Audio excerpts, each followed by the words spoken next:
Assalamualaikum warahmatullahi wabarakatuh. Perkenalkan, saya Norma Aprilia dari kelas 12 F22.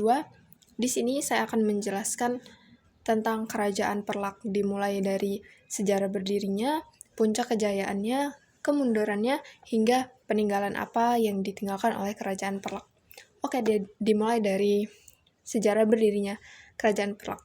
Kerajaan Perlak atau disebut juga Perlak berdiri sekitar abad ke-9 Masehi atau tepatnya di tahun 840 Masehi di Aceh Timur dengan sultan pertama yaitu Sultan Alaiddin Sayyid Maulana Abdul Aziz Shah.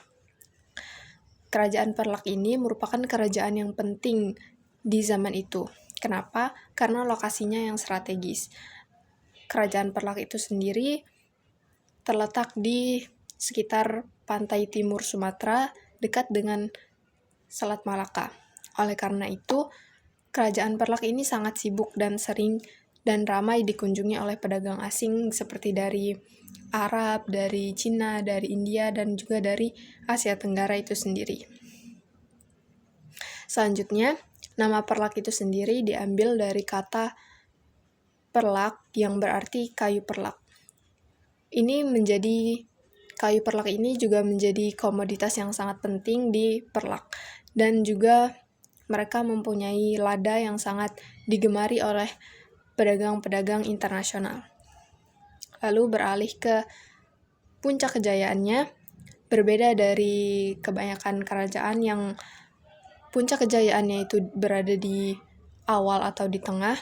Kerajaan Perlak itu sendiri berjaya saat memasuki akhir dari masa kerajaan itu, tepatnya di sebelum sultan terakhir yaitu Sultan Makhdum Alaiddin Malik Muhammad Amin II Johan berdaulat.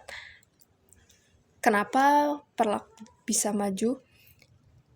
Bukan karena komoditas kayu perlak dan ladanya yang sangat digemari itu, melainkan karena pendidikan Islamnya. Sultan-sultan di Kerajaan Perlak itu sangat mendorong, bahkan mengizinkan dan mendukung penyebaran Islam di sana. Banyak pedagang-pedagang dan masyarakat Perlak itu sendiri yang belajar agama Islam seperti membaca Quran, belajar fikih, bahkan belajar tasawuf. Dan inilah yang menjadi asal mula sebutan bahwa Kerajaan Perlak merupakan gerbang awal masuknya Islam ke Indonesia. Oke, setiap kemajuan pasti juga akan mengalami kemunduran.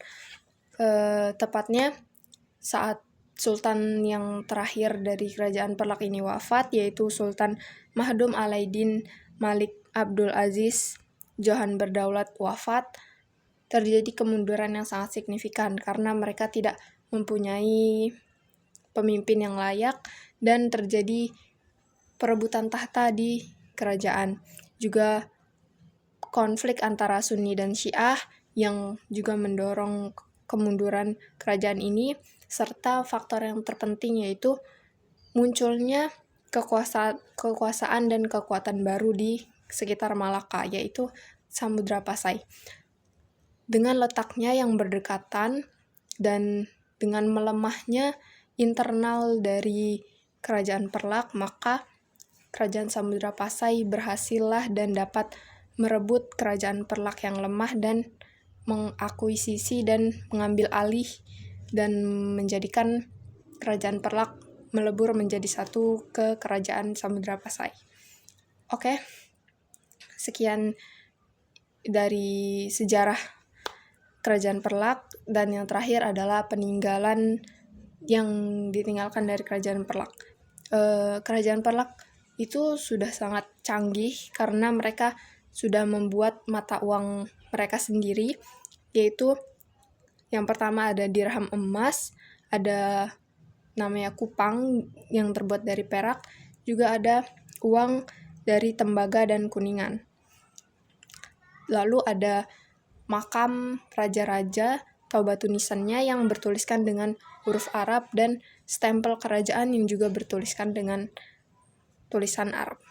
Sekian, Wassalamualaikum warahmatullahi wabarakatuh.